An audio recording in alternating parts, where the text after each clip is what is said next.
So what would you say to future entrepreneurs who wants to explore this area of skilling? Because people did not think skilling as a sector. People understand education as a sector, that okay, I'll open a school or a college or a university, this is there. People do that. And but to think of that, okay, how can I participate in, this is a huge opportunity, right? And it is a underexplored opportunity. Not enough is being done. There's so many, I mean, I don't think we have enough startups to support 10-20 crore people reskilling, and even more maybe, like you said. Yeah, I think, but no, there's a lot of disruption that is happening because of startups, and which is a great thing, because right now, you know, we are seeing a lot of innovation in the kind of payment cycle also that startups are bringing in. That, you know, outcome driven skilling, which is more focused towards, you know, you pay later, get hired first. So I mean, startups only can, you know, bring in that kind of innovation. So I think there's a lot happening in this space. I mean, and we are looking for more and more such innovative ideas which are leading to, you know, which are kind of bridging this skill gap in an interesting way. Like you said, that difference between edtech and skill tech startup is that skill tech is trying to solve the employment challenge. And this is the next step after edtech. So a lot of edtech startups are also now, you know, getting into a +1 state of, you know, now providing the employment opportunity as well. So, and that is the basic metric of the actual, you know, learning of the candidate. So I think in a way it is very, very fulfilling, wherein you are able to change somebody's life, transform somebody's life. And that way, you know, any such, you know, startup idea which is working towards bridging the skill gap in an innovative way for sectors that are untapped and bringing in new opportunities there, I think that would be very interesting. I recently happened to speak to a startup which has figured out that there's a lot of demand in oil and gas sector also.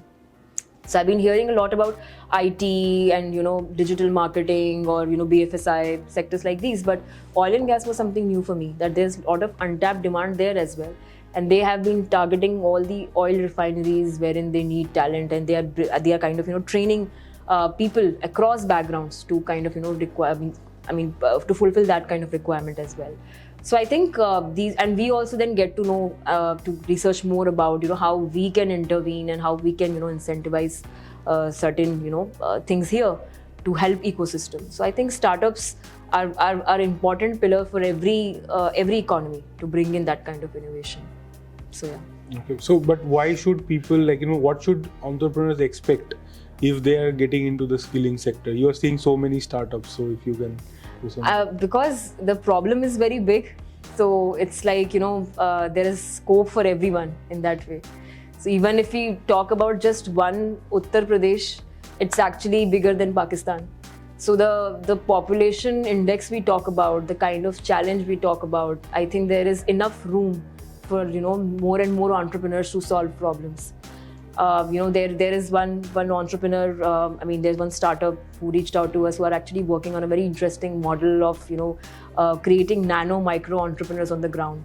Because not everyone would like to, you know, get skill for a job. People would want to do business, and it's not practically possible also to create job for everyone given the size of our country. And it kind of also opens up opportunities where people don't have to migrate from their localized, you know, places. So therein, this startup is actually, you know, creating them into entrepreneurs in 100-day plan, helping them with the right sort of, you know, training, which would help them to choose a business idea, then would also help them to, you know, connect with a credit linkage wala aspect, because, you know, a lot of schemes that government also comes up with, people don't know about. So therein, you know, the startup basically uses that AI algorithm to ensure that the candidate is eligible for whatever scheme, that scheme gets mapped for them.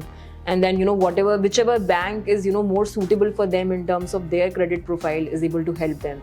And then, you know, post, you know, kind of uski दुकान खुल जाने से लेके उसके बाद की भी guidance है इसको लेके, ये बहुत सारे innovative ideas ऐसे कुछ startups लेके आए हैं. तो I think these are some interesting problems to solve for, and there's enough room for, you know, so many more entrepreneurs.